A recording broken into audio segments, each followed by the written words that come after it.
Good morning. I'm Dan Dumbacher, the Executive Director of the American Institute of Aeronautics and Astronautics, and I just want to welcome you to this morning's breakfast sponsored by DYNETICS. We'd like to thank the DYNETICS Corporation for sponsoring this breakfast and getting us all together this morning. And it's quite a pleasure to welcome their Vice President of Space, Kim Doering. And as some of you know, I know some of these folks from Huntsville. And they're all good friends. So they've got some exciting things going on at DYNETICS, and we're looking forward to hearing about it. So let's welcome Kim Doering and thank her for breakfast.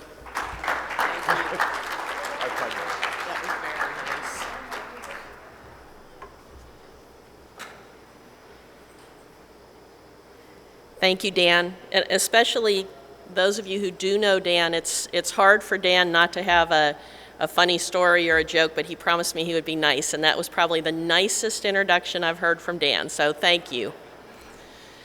And thank you all for coming for a little breakfast and hopefully a chance to talk to one another. DYNETICS is very pleased to be here, pleased to sponsor some coffee and muffins here this morning, and we're really glad you all came. We're especially proud to be part of this industry group. It's such an exciting time for space, for all of us, and I see many faces out there, many of you who we've worked with, who we've partnered with, customers, friends, suppliers. It's a great industry group, and we're pleased to be here with you. I'm just going to take a couple of minutes to tell you a little bit about DYNETICS and what we're doing in space.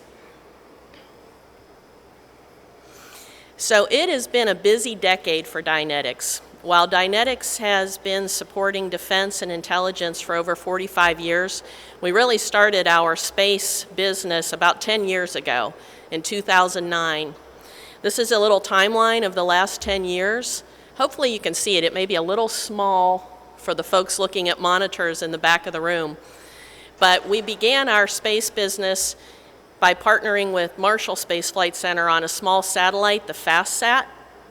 We helped develop that, launch it, fly it.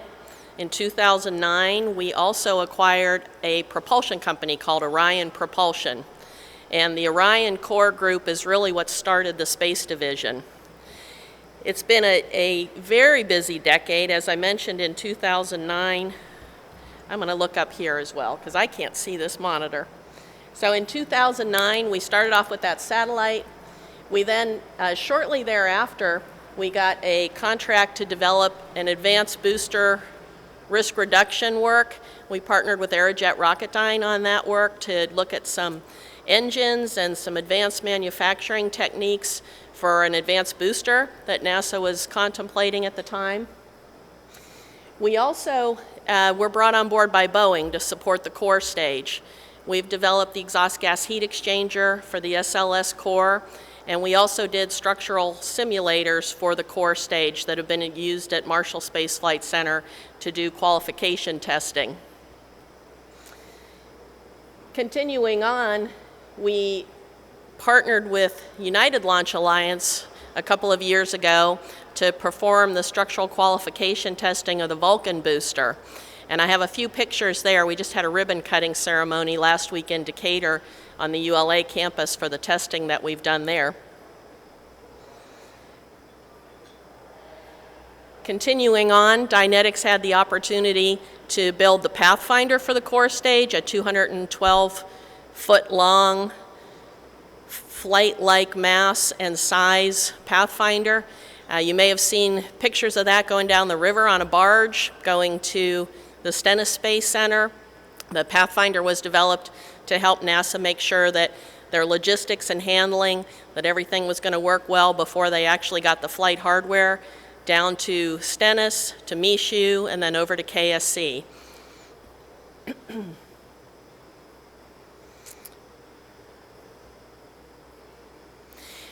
One of our most exciting projects to date has been the Universal Stage Adapter for the Space Launch System. We have the prime contract to develop that. We're partnered with RUAG. RUAG USA is developing the composite panels for the Universal Stage Adapter. It'll fly on the SLS Block 1B vehicle, and this is a rendering of the Universal Stage Adapter.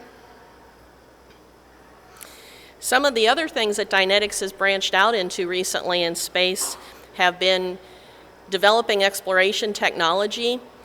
We have a miniature CO2 scrubber that we are developing to fly on the space station to test out the ability to scrub carbon dioxide from space systems.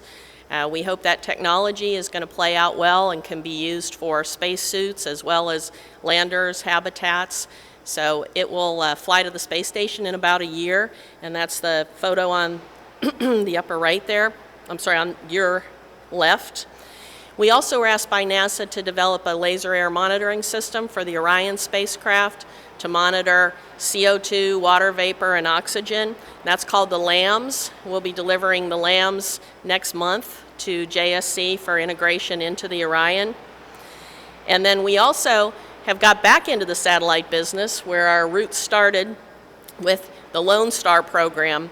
We're supporting DARPA as well as Space and Missile Defense on some satellite projects.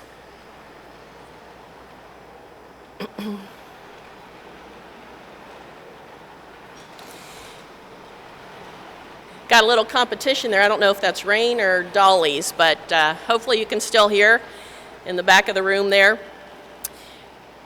A recent exciting project, Astrobotic, who's been selected by NASA for the commercial lunar payload services, CLPS.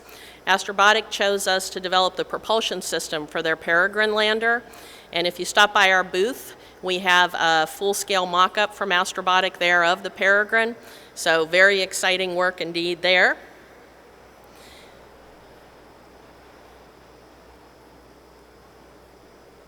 And then this is a picture of some of our construction workers. If you look really closely and can see, you may recognize a few of the faces. In order to get the test stand done in time for ULA, Mo Brooks and Dave King and Steve Cook, we had them out there with shovels digging the foundation for the test stand. And so with their help, we were able to actually in 2 years go from construction to ribbon cutting. And you see a picture on the right of the test stand with the Vulcan test article in there. And so I just wanted to take a moment to talk about the 10 years since Dynetics been doing space. As you can see, it's been very diverse. It's been exciting, and we're thrilled now to be standing here looking at the next 10 years. With the Gateway, we have been asked by Maxar to participate on the power propulsion element with them. I think most of us here in the room are excited about the human lander. In fact, probably a lot of people are home writing proposals right now to deliver those. But it's a fantastic time to be in the space industry. We love partnering with you and your companies. It's a great time to be where we are, helping not just the United States, but the world explore. And we're happy to be here this week, and we thank the IAF and the AIAA for sponsoring a lot of these activities. So with that, appreciate you coming, and grab a cup of coffee. I know a plenary starts at 8 o'clock, so feel free to make your way across the hall. Thank you.